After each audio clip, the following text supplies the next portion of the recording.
আজকে বনলতা সেনের poster release পেয়েছে। বনলতা সেন ছবির অন্যতম কেন্দ্রীয় চরিত্রে অভিনয় করেছেন মাসুমা রহমান নাবিলা। তবে শুরুতেই তাকে অন্য এক চরিত্রের প্রস্তাব দেওয়া হয়েছিল। উপস্থাপিকা নাবিলার এটি চতুর্থ চলচ্চিত্র।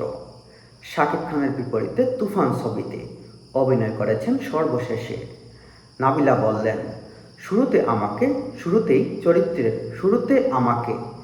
শুধুই চরিত্রের সারাংশ সেটা বুঝিয়ে দেওয়া হয়েছিল।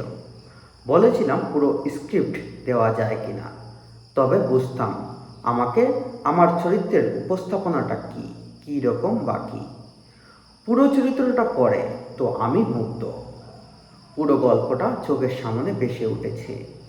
যাই হোক, আমাকে যে চরিত্রের কথা বলেছেন ওই ধরনের চরিত্র চেয়েছিলাম না।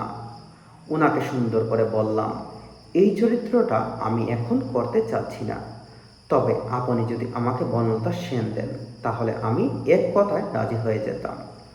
হাসি আমাকে অনেক দিন পর তিনি আমাকে ডাকলেন, অডিশন নিলেন, শুটিং হলো, এখন মুক্তি পাচ্ছে। অভিনয়শিল্পী